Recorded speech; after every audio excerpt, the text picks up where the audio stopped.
ติดเชื้อแล้วมันลามไปเลย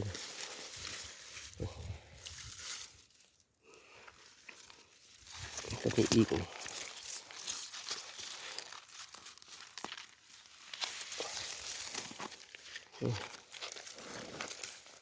ตัวนี้อีกยันลาม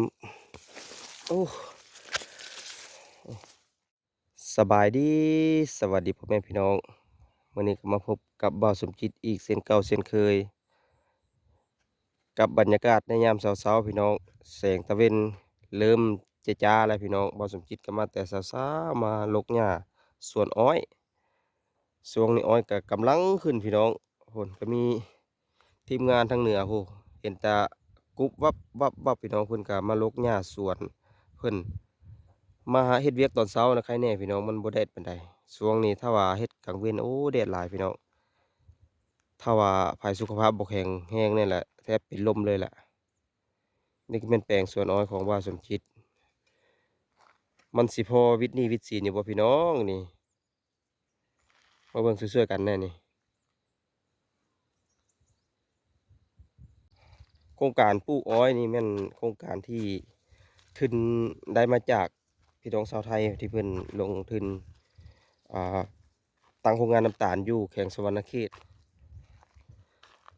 เพื่อผลิตน้ำตาลขายภายในประเทศลาวแล้วก็ส่งออกต่างประเทศน้ำตาลลาวมิตรพี่น้องถ้าว่า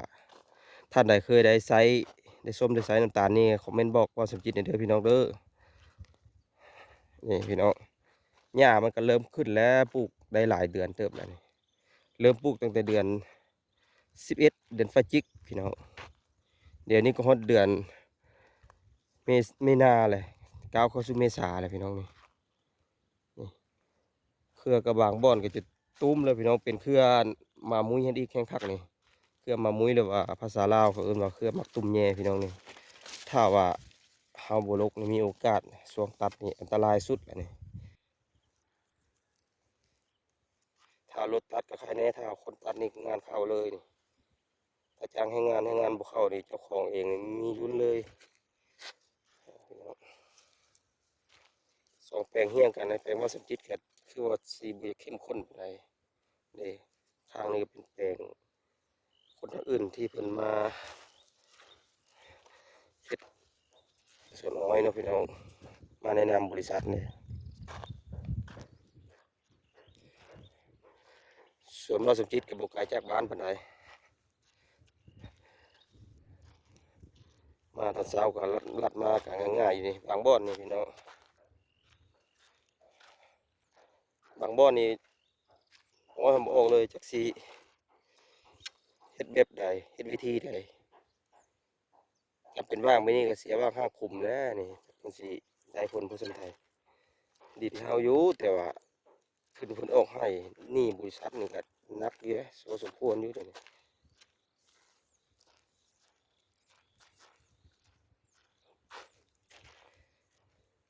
แบบนี้เขาเอิ้นว่าใบขาวใบขาวก็ใหญ่นี่เป็นแต่สิได้โรคทิ่มนี่ใบขาวเพิ่นว่ามันติดเชื้อราแหละเอาไว้ประเภทแบบนี้ถ้าว่าจงไว้มันสิลามไปสุดเร็วเลยก็ตามประสบการณ์นั้นทางวิชาการเพิ่นมาแนะนำในการปลูกแล้วก็วิธีบำบัดรักษาเอาไปโรคทิ่มเลยพี่น้องโรคก็ยังยากแล้วมันลึกแค่มันก็หักมันก็ปกติเองแต่มันขึ้นมาแล้วมันสีขาวเลยนี่แต่ถ้าว่าเอ๊ะเบิ่งนี่พี่น้องมันแบบบ่อยากสมบูรณ์แต่ถ้าว่าเป็นหน่อไม้นี่ขาวไปนี่โอ้งามคักแล้วนี่เป็นอ้อยบ่ได้พุ่นเนาะขาวไปนี่มันเป็นอ้อยติดเชื้อรับมันยังสามารถเอาไปปั่นที่น้ำอ้อยกินยังไงนี่เสียดายอันใหญ่แบบนี้มันน้อยแค่นี้ลกกันใส่ปุ๋ยใส่ปุ๋ย2 รอบเลยพี่น้องปุ๋ยห้องพื้นแล้วก็ปุ๋ยแต่งหน้า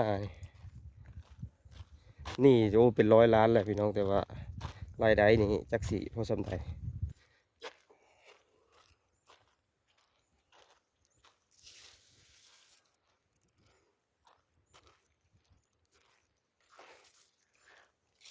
เงานี่ทั้งหลายนี่อ้อยติดเชื้อนี่มัน เป็นเงาหนึ่งมันก็อยากลามไปเลยเด้เราบ่มาแก้ไขบ่มาลบไว้นี่อันนี้ขาดเลยขาดก็ยังมีเลยจะนั้นขึ้นมาอีกนี่พื้นเลิกได้ปลูกอะไรแบบนี้แทนที่มันใบมันเขียวแล้วแต่ว่าน่าติดเชื้อติดเชื้อแล้วมันลามไปเลย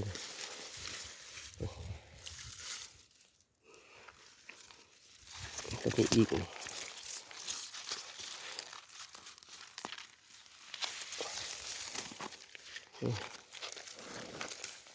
ตัวนี้อีกยันลาม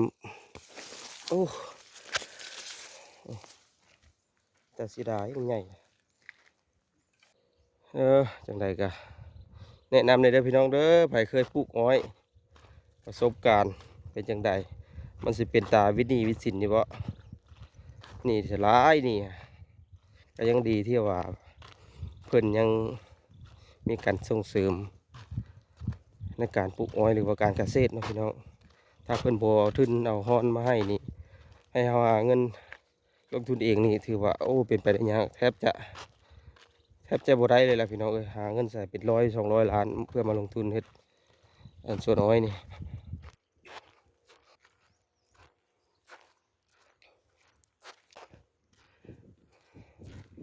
สิพาท่านผู้ชมมาเบิ่งดอกไม้อยู่กลางสวนอ้อยพี่น้องดอกไม้เพียงว่าอยู่ต่ำๆมัน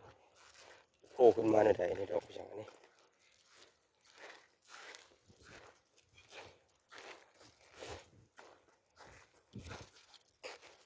โอ้ดอกกากะเหล่า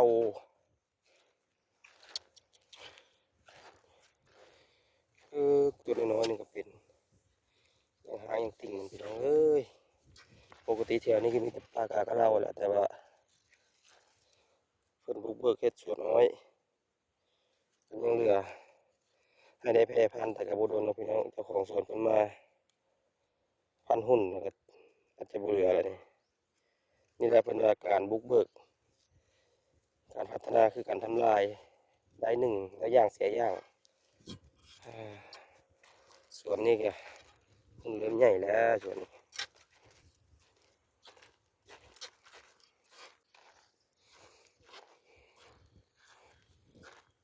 มาเบิ่งแปลงนี้น้ำกันพี่น้อง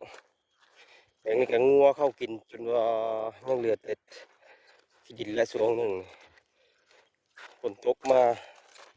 เอาปุ๋ยมาใส่เริ่มสิขึ้นอีกแล้วพี่น้องเริ่มสิขึ้นอีกแล้วเริ่มสิอุ่นใจอีกหน่อยแล้วเงาบอลแตกกับแตกแต่แท้ได้ก่อแล้วพี่น้องเอ้ยเป็นสิบเป็นเศร้า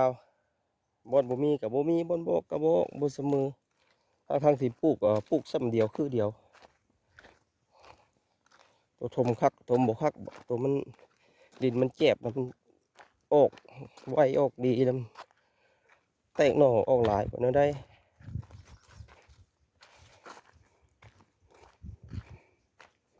เบิ่งหัวผสมจิตนี่ก็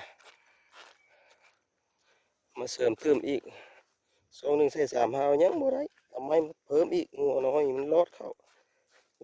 ว่ามันหวานดอกช่วงนี้มันหญ้าบ่ค่อยมีเข้าสวนอ้อยเนาะมันกินหวานแล้วแต่เขตโตเติมเพิ่มฮาวนี่ก็คือว่าสมอยอยู่เนาะเริ่มเขียวแล้วพี่น้องสมจิตกับสิได้ข้ามหัวทักทายสบายดีกันเด้อพี่น้องเด้อขอบใจ FC ทุกท่านทุกคนที่เข้ามาชมเป็นกำลังใจให้ติดตามกันต่อไปพี่น้องวิถีชีวิตอยู่บ้านนอกปลูกมันปลูกอ้อยพี่น้องเป็นอย่างไรติดตามกันเด้อพี่น้อง